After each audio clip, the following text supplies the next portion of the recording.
Good morning, everybody. I will start this morning with a brief presentation of CoinSampo, which is a portal demonstrator for coin finds in Finland. The portal is very much a result of cross-organization collaboration and a case study of how to share our numismatic heritage. The demonstrator is based on a pre-existing data service model known as the Sampo framework, where the name Sampo comes from the Finnish national epic The Kalevala, in which it was a mythical device capable of producing all kinds of riches. CoinSampo was developed as part of the Diginuma research project led by Dr. Elias Oksanen at the University of Helsinki, in collaboration with Heikki Rantala and Professor Eero Hyvönen from the Semantic Computing Research Group at Aalto University. The project was carried out in cooperation with the numismatic collections at the National Museum of Finland and the Finnish Heritage Agency. I serve as the keeper of the numismatic collections, although I'm currently on a research leave working in another project at the University of Helsinki. So, CoinSampo is a prototype cultural heritage service that provides open data on numismatic finds reported by citizens in Finland during the last 10 years. Hoards are not included yet, at least, only single finds, as hoards represent a slightly distinct phenomenon. As it stands now, the CoinSampo demonstrator includes over 18,000 single coin finds reported between 2013 and 2023. The main page presents 3 application views. We have coin finds, authorities, and mints.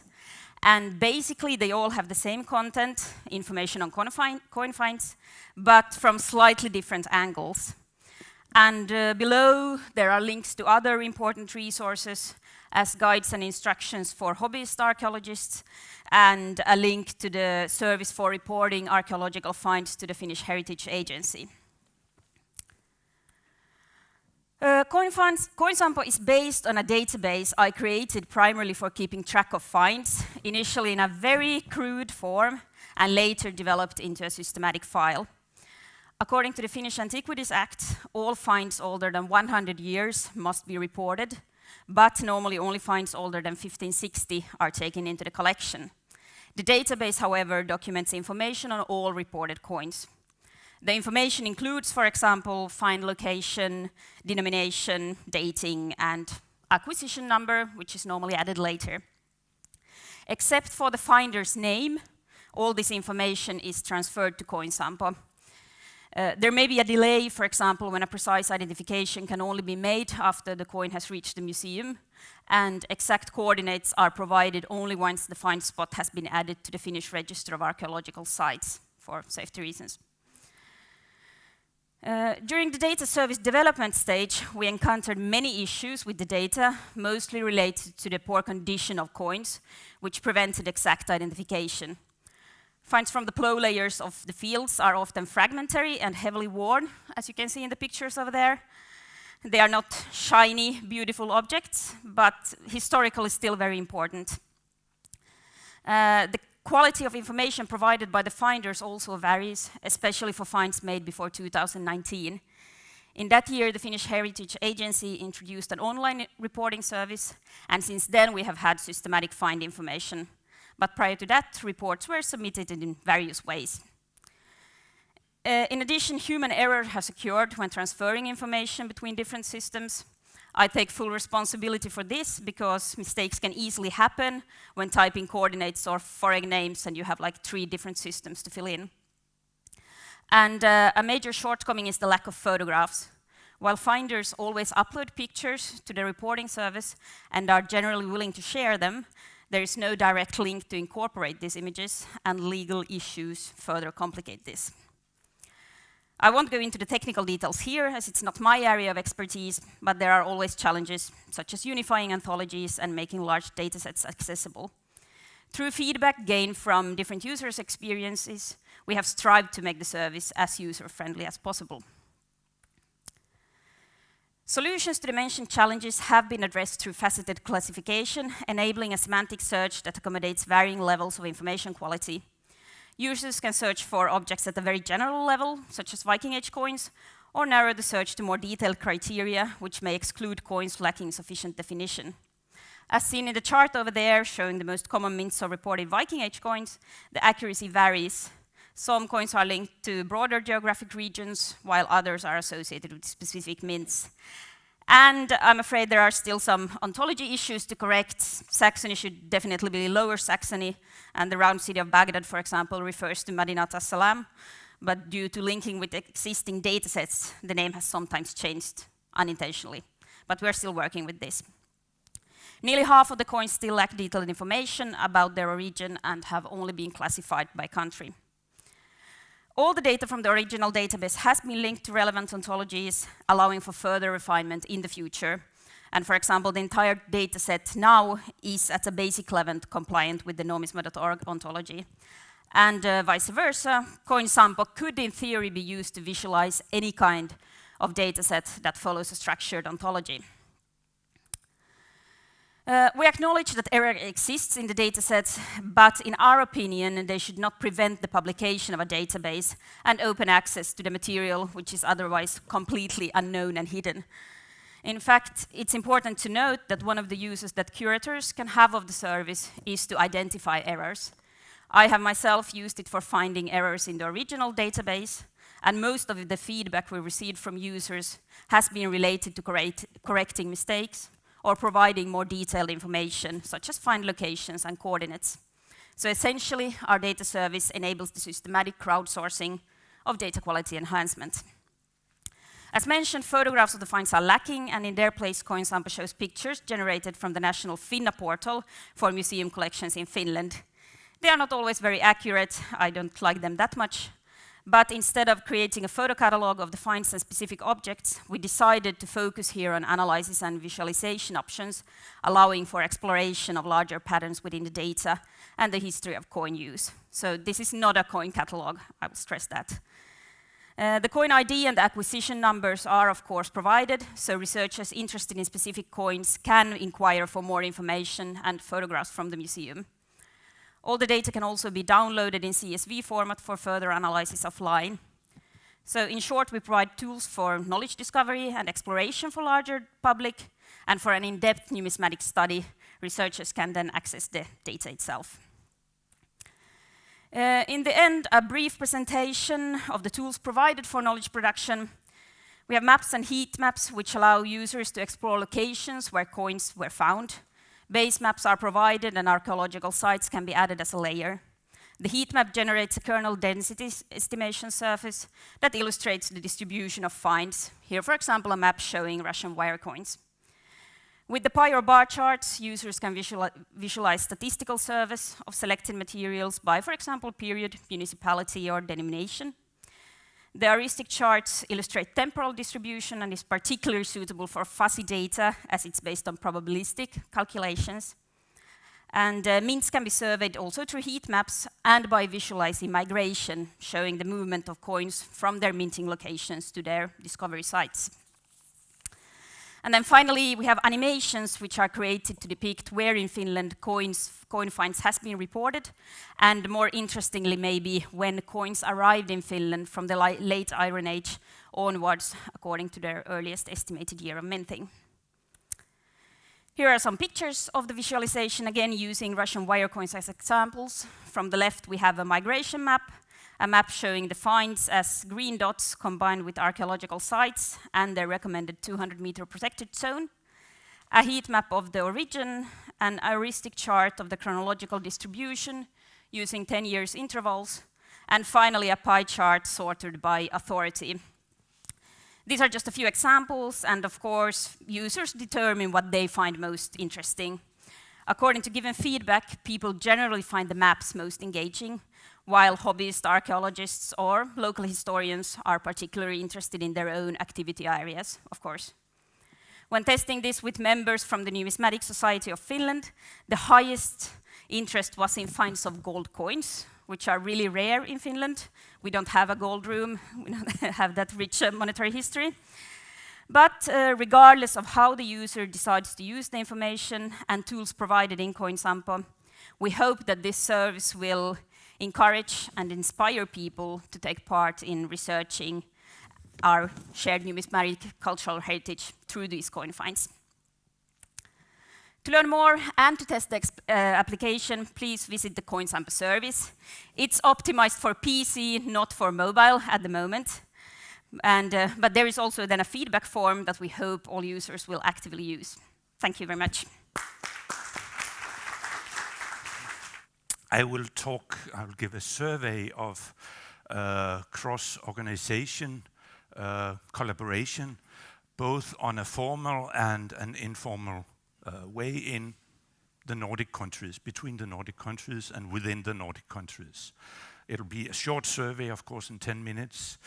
I am a professor at the Stockholm University. I'm a holder of the Gunnar Ekström Chair. Please note Gunnar Ekström. We'll come back to that. So, when I was a kid, I was already interested in coins. And I was a very smart kid.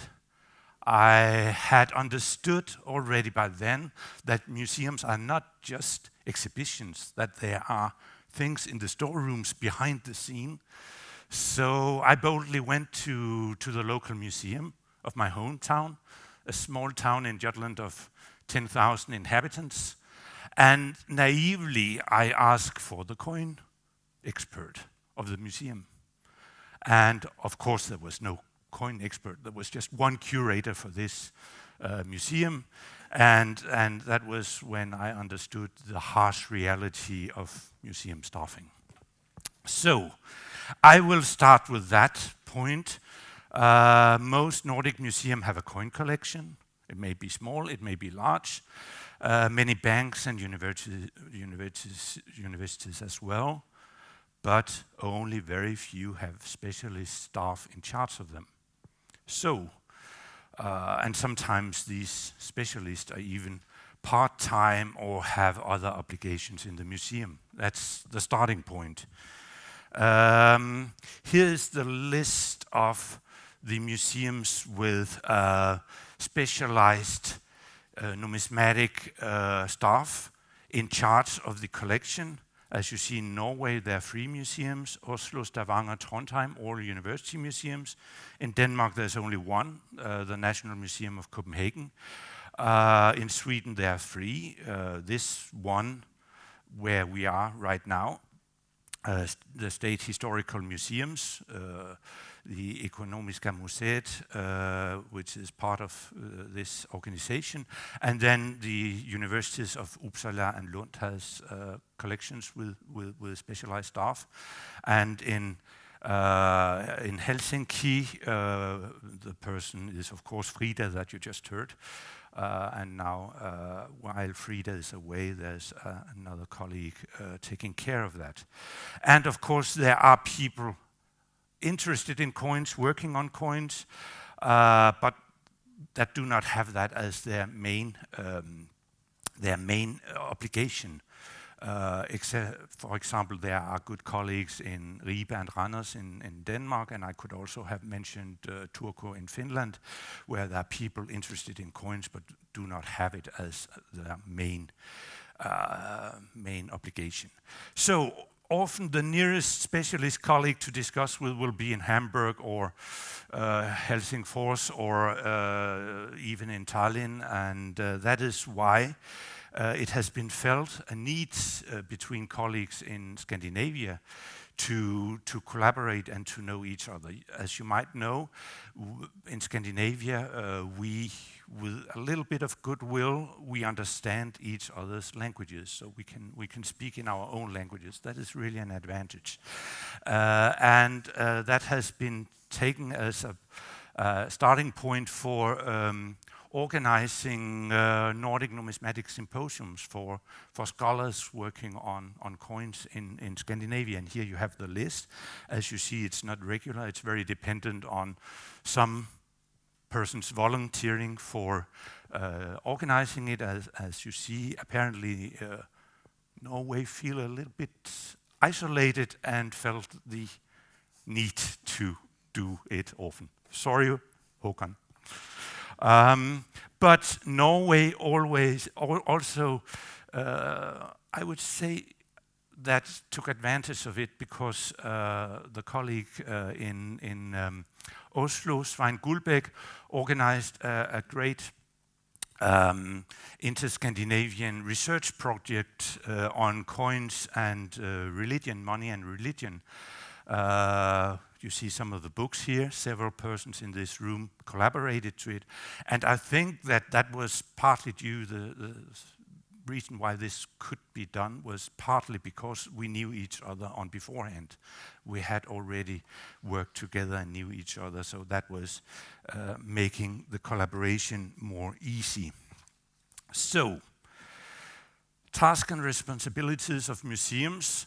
That is, of course, collection management, exhibition, that is in all museums, but also research and national heritage and cultural property. That is a specific part of many museums' responsibilities in Scandinavia. In Copenhagen and Oslo, research is part of the tasks of the colleagues, and in Sweden and Finland, you need to have special funding to be free to do research, as Frida just explained her situation. And national heritage and cultural property, that is about taking hand of coin finds. That is really part of many Scandinavian museums' tasks. That is a specificity of our museums that are not always in all museums in the world, and also export licenses for coins. And potential collaborators, collectors, coin dealers, numismatic association, detectorists, foundations, universities. Talking about foundations, Gunnar Ekström's foundation is partly paying for this this conference. It is also paying for my job. That was why I'm the Gunnar Ekström chair. And numismatic associations, the Swedish Numismatic Association is also partly financing this conference, so this is very important. So what kind of collaboration can there be, and what kind of problems can there be? There's, museum staff can do talks for associations. For instance, Jon Anders Risvåg did a talk last Tuesday on his paper in the book that Nanuska and Fleur presented yesterday, and he did that for the Norwegian Numismatic Association. So that is an example of how to collaborate. There's the funding part. I've already talked about that. Publications by museum staff can be interesting for collectors and coin dealers and so on. But of course, there are also problems. There can be problems about, coins found, should they go to private collectors or museums? That is a discussion. In Scandinavia, the museums have the responsibility of dealing with these coins and handling them. That is very, sometimes it gives problems. Export licenses, for instance, in Denmark, the Danish Numismatic Association lobbied to have coins accepted from export licenses of cultural goods, whereas in Norway, the museum is dealing with giving export licenses for coins. For instance, for detectorists, or it can be a problem that due to staff shortage in the museums, the delays for having information on their coin finds is very, very long. And for researchers coming from universities, it can be a problem that due to staff shortage, you cannot come as often as you will and see as many coins as you will. So there are good points and problems in this collaboration. And of course, the risk of theft has made the access to the collections even more staff demanding for the museums to show them, because you have to control But the collaboration is very important, and here you see some books written by scholars or private individuals or coin dealers and supported by numismatic associations or numismatic foundations. So that is a concrete result of collaboration. Also problems from time to time. This was a hoard that was sold legally, but should it be dispersed? And fortunately, the foundations made it enter the museum in the last minute, and now last minute. The last minute is the formal collaboration between museums. That is the Nordic Numismatic Union, which makes universities, associations, and museums, you see them here, meet and discuss every third year and have a collaboration. For instance, this journal, of which I am the current editor. And that is a concrete example of the collaboration. Thank you very much. Okay, good morning, ladies and gentlemen. So I hope all of you are in the best health. I am from the Central Bank of Malaysia, from the Museum Department. So today I'll be talking about stewardship of numismatic heritage, safeguarding our legacy, previously known as management of the BNM's permanent collection. Okay, so I am Saleha Hanimastura Muhammad Nasir. I have the longest name in the participants list, but you can just call me Hanim for short, okay? Okay, so I am from the Collection and Conservation Management section, or the short form is a CCM. So we are actually the custodians of the BNM's permanent collection. So and our mission is to ensure that the collections are all in good conditions so that it can still be seen and appreciated by the future generations. And 90% of our collection are in good condition, 100% accuracy of data for collection, and 95% satisfaction from the visitors through the surveys that we conduct for our permanent collection display in the galleries. And our staff are equipped with conservation training programs and courses that we target to reach at certain scale. Okay, and yeah, this is a brief information about our museum section. So there are 6 sections under the museum department. So I am from the collection and conservation management. So we are divided into 2 teams, the art team and the numismatic team. So I am the executive, oversees both the collection and conservation section. Okay, so I'm reaching my 8 years with the bank, so hopefully I can still stay there until my end of career. Okay, so we have 3 categories of collection in our custody. So the first is general artifact. It is items which are not related to either artworks or numismatic. And the second is art collection. So our art collection is actually related to the economic development of Malaysia, consisting of both 2D and 3D artworks. Okay, and the third is our numismatic collection. That is actually our largest, but not that large compared to other central banks and museums here. Okay, so we categorize our numismatic collection into 3 subcategories: paper notes, coins, and currency-related items. All these collections dated back from the 14th centuries. So today, I will focus on 4 areas. Okay. The first is the acquisition of our collection. So we conduct the acquisition on annual basis with consent from the management.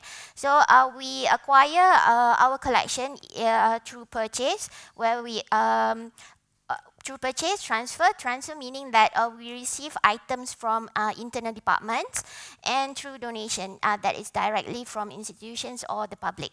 Okay, and there are a few criteria that we have to look into before we regard or register any items into our permanent collection.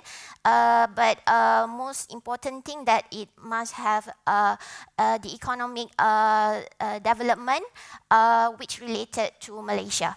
Okay, and in terms of artistic and aesthetic value, we have to look into the sensitivity and the financial value, whether it's worth buying, and the collection significance. To filling in terms of gaps of year of purchase, materials, issuers, okay, and the condition, whether it's in good condition or we have to conduct any conservation treatment, and other areas agreed by the committee, pioneer artists or certain people who we can display or take their artwork into our custody. Okay, and the acquisition committee are our directors and deputy directors, respective curators, the manager of collection and conservation, and external advisors. So the approval will be the senior management. Okay, so this image over here is actually the actual situation where the curator visited the artist gallery to conduct the assessment before purchasing the artwork. Okay, so and during the assessment, both curator and the collection team will assess the condition, whether it's worth buying or not. Okay. And of course, we do have face challenges, okay, in terms of the authenticity of items. Sometimes we ourselves, we don't know how to identify whether it's authentic or fake. So we need advice from external advisors who are specialized in certain materials. Okay, and then the condition of items, of course, whether it's it requires conservation treatment or not, because it will involve lots of things before for the treatment process. Okay, and storage and display.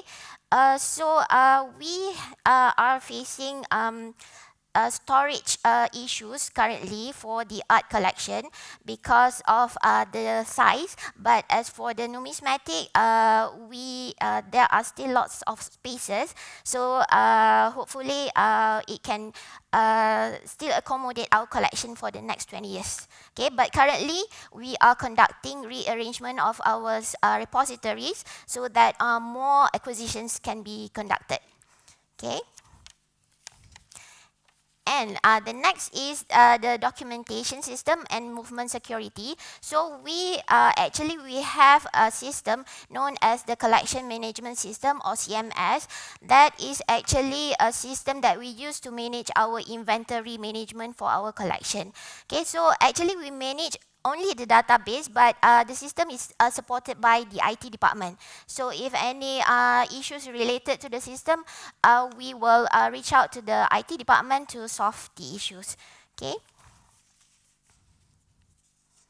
So these are the modules that are catered by CMS. So the most important thing is that we can identify our inventory listing as well as the location of each collection. Okay, so this image here on the right side, my team is preparing, measuring every coins or every items that we receive. We take the size, the measurements, the weight, the images prior to registering every items into our system.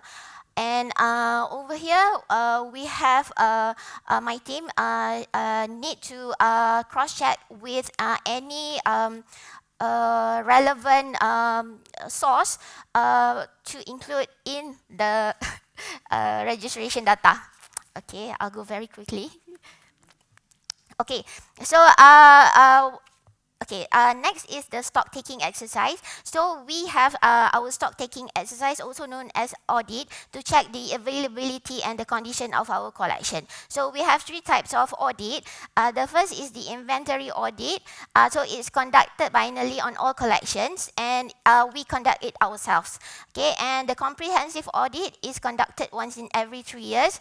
We check the availability as well as the condition, whether the items needs to be conserved or not. Okay, and the third is the surprise audit. It will be conducted by independent section.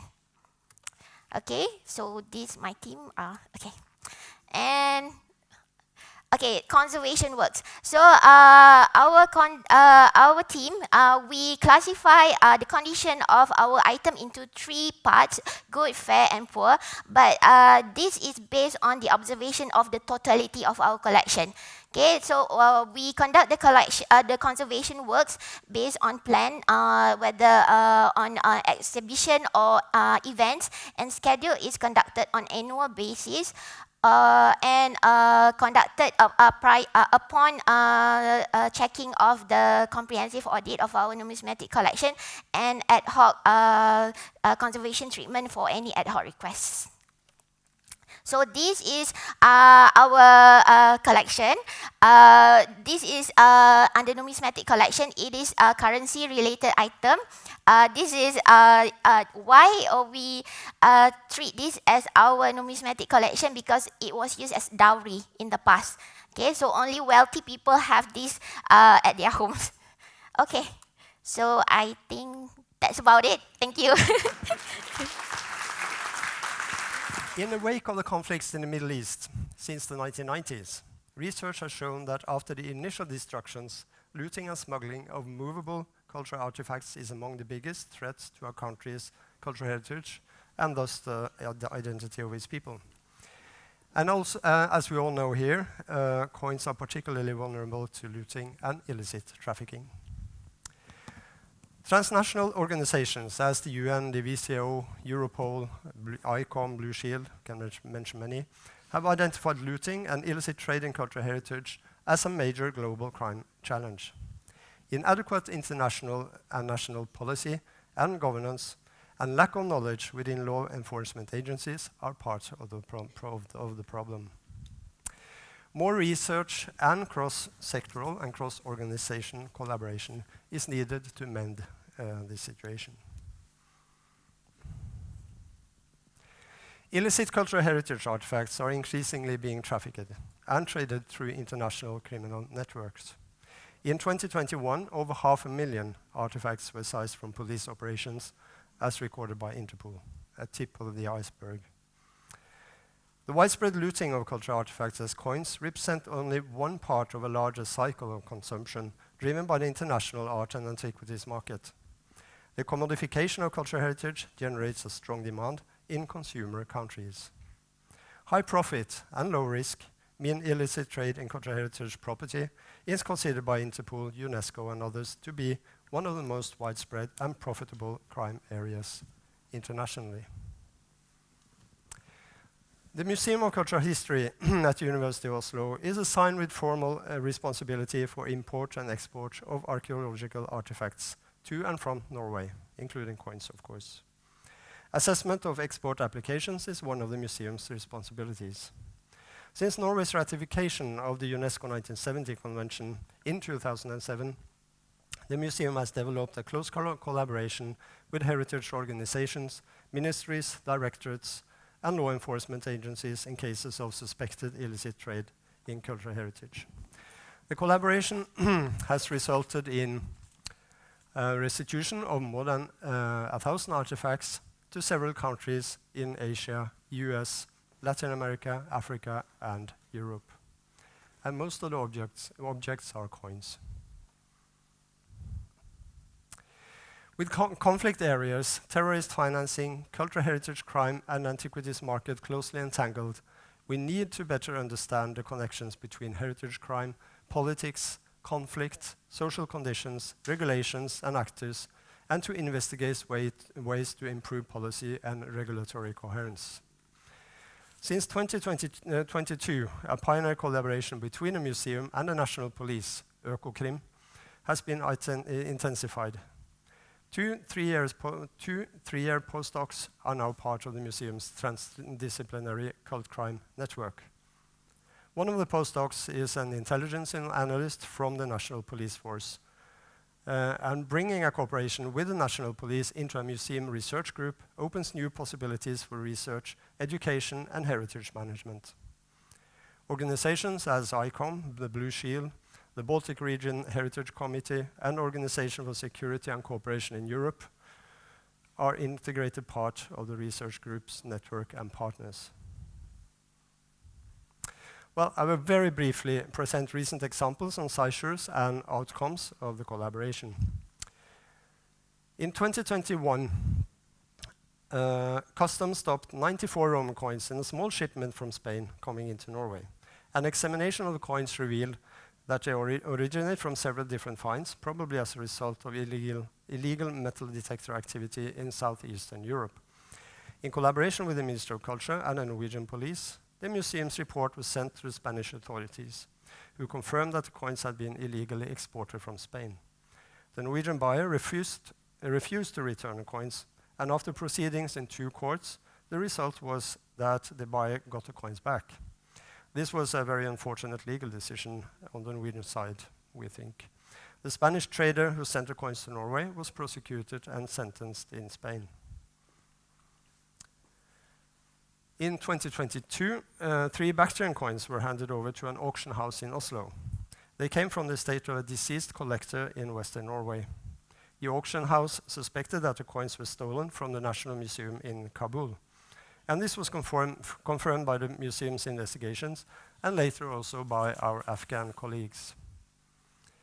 However, the Ministry of Culture in Norway decided that since the coins came to Norway before the ratification of UNESCO 1970 in 2007, the Norwegian owner should get the coins back.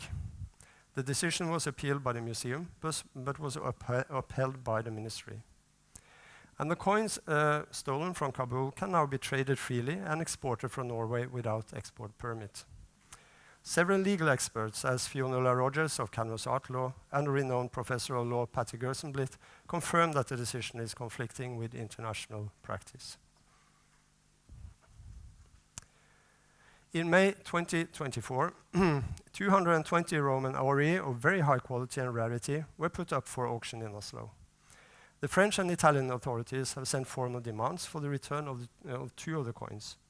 One stems from an illegal sea find off the coast of Corsica in 1985, the other from a museum theft in Pisa in 2009. The museum cooperated with the police on the seizure, and assessment reports were sent to the French and Italian authorities. The multi-billionaire Trond Mohn from Bergen is the owner of the coins, and he is presently charged with fraud by Økokrim. The prosecution was not successful in the first instance, and the case is now awaiting consideration in the Court of Appeal. This is in the media now, so that's why I can mention his name. But fortunately, cases have also a more positive outcome. In 2022, the museum participated in an operation against a Tunisian citizen who wanted to sell parts of a sea find of over 200 kilos of puny coins found off the coast of Tunisia. In collaboration with a coin dealer in Oslo, 30 of the coins were seized by Norwegian police. The museum's assessment report was sent to the Tunisian authorities through the Ministry of Culture, and Tunisia requested the return of the coins. You can see some of them here. A restitution was arranged by the museum in the spring of 2023, and the coins were handed over during a ceremony with the Tunisian Minister of Culture in Tunis. And subsequently, the museum has initiated cooperation with the Tunisian authorities and colleagues in the field of cultural crime.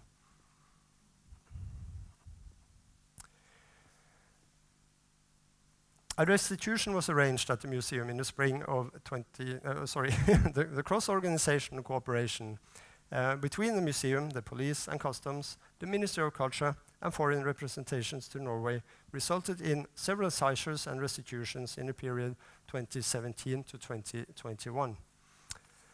And in the summer of 2021, the Minister of Culture, Abid Raja, handed over 1,000 objects to 12 ambassadors in a ceremony at the museum. This is to date the most successful result of the collaboration between the museum and other organizations and government institutions. The Blue Shield Network and ICOMON have been important partners in the work.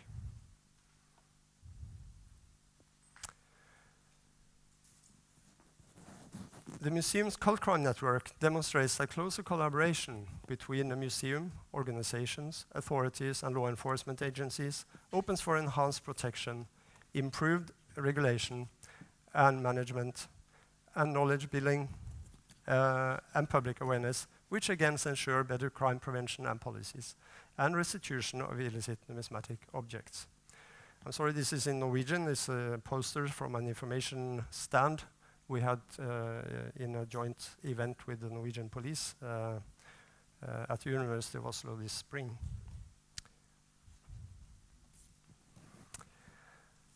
Estimated 80% of illicit cultural heritage artifacts on the market today are coins. Cross-organization cooperation is necessary to protect coins from being stolen, looted, smuggled, and illegally traded. The commitments imposed by ICOM's Code of Ethics can only be met by museums exploring and initiating cross-organization cooperation. Thank you. Good morning, everybody. Let us start with our presentation. The topic is how the Daphne digitization project, which we will explain later, protects the collection of the Dresden coin cabinet.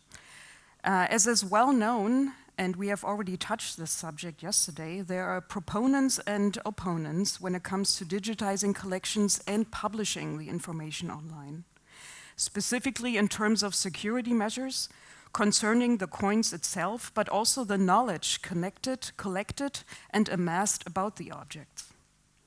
In the following, we will explain, using our own collection history and that of another institution in the state of Saxony, where Dresden is located, how and why both digitization and publishing the information online is so important.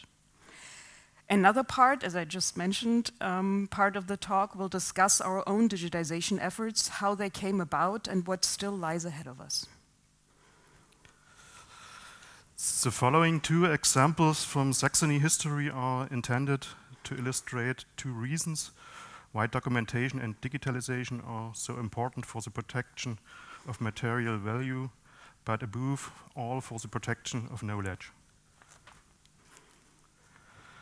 We are in the year 1945. The Second World War was finished. In June 1945, the Red Army's Trophy Commission transported the complete collection and library of the coin cabinet to the Soviet Union. The trays containing the coins and medals which had been secured in the color before the bombing were simply tipped out, and the information labels with the object information such as inventory number, provenance, and destination were disposed of. As there was no documentation of the collection on index cards, including photos of the objects, anyone can imagine what this means for a museum, a collection without a history. In the Soviet Union, our collection was sorted and renumbered according to material, gold, silver base material, and geographical criteria. The Soviet classification system was only recognized after a long period of studying the collection. The slide shows how our objects from the Soviet Union were returned. The Soviet numbers from the master numbers for the day inventory numbers. So now we're in the year 2016. In August 2016, the newspapers reported that a large number of coins and medals had been stolen from the numismatic department of the Museum of the City History in Leipzig. The museum only became aware of this theft when a collector contacted the museum. He had noticed that the object he recognized from the museum's online portal was offering at a coin auction. The subsequent examination of the collection revealed that 675 objects had been stolen or exchanged for objects of lesser value. According to the investigation, this took place over a period of 6 years, and the museum employees with access authorization to the depot was brought to justice. The thief had already sold most of the lot by the time it was discovered. The fact that this case of object theft came to light was due to the fortunate circumstance that the museum had already documented and photographed the entire inventory of around 25,000 objects at the time. In addition, a large part of the collection was already available on the museum's website. Thank you. Which brings me to our internal database and our online presence within the online collection, as it's called, which displays at this point about 25% of our universal collection of about 300,000 coins, including world coins from the ancient period to modern times, banknotes, medals, as well as orders and decorations, and also a wonderful die collection. In 2008, the Daphne database, yet another database, as we have already talked about yesterday too, was created and implemented by the State Art Collection of Saxony, which the Dresden Coin Cabinet is part of. Altogether, there are 15 institutions, all using the same database, belonging to this association, from art galleries, old and new masters, to the porcelain collection, the famous Green Vault, but also a puppet theater collection and much more. Initially, the reason for digitizing these collections wasn't the want for an electronic inventory. Rather, the former Saxon dynasty, the House of Wettin, from which the former kings of Saxony came until the abandonment of monarchies in Germany in 1918, was suing the state of Saxony for what it claimed to be their material belongings. So, it became time to electronically inventory and photograph every object in order to research their provenance, if needed and if possible. As we have learned already, the latter proposed and still does propose a big problem for the numismatic collections. The standards of information entered for each object varied over the years. And this was due to a set number of data sets having to be delivered each month. By 2013, 4.8 objects had to be entered per hour, including taking the object out of the envelope, as we have seen, writing a label, and photography. The ideal standard is usually set by an hour per object for thorough cataloging. In consequence, the quality of the data sets became fairly differentiated, and in terms of the information entered. Still, when funding ended in 2021, about 95% of the numismatic collection had been entered into the database, at least including basic data and a photograph. Starting in 2015, data sets of the numismatic collection started to be included in the online collection, publicly accessible. Presently, very close to 2 million objects are available online, of which just over 78,000 data sets represent numismatic objects. Unfortunately, due to restrictions of which information existing in the internal database is displayed online, we also discussed this yesterday, most of the numismatically interesting facts cannot be found and therefore render the data sets fairly useless for numismatic research.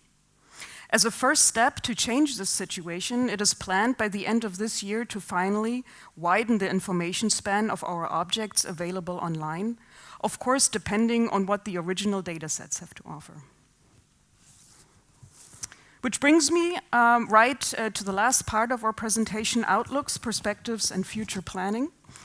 Well, that's easy, or at least easier said than done. The main goal is to participate and include our collection within the many portals which have been discussed also yesterday already, and which have been established in the last 10 to 15 years, connecting collections worldwide and in consequence open new ways of collaborations concerning database projects and cross-collection, cross-country exhibitions.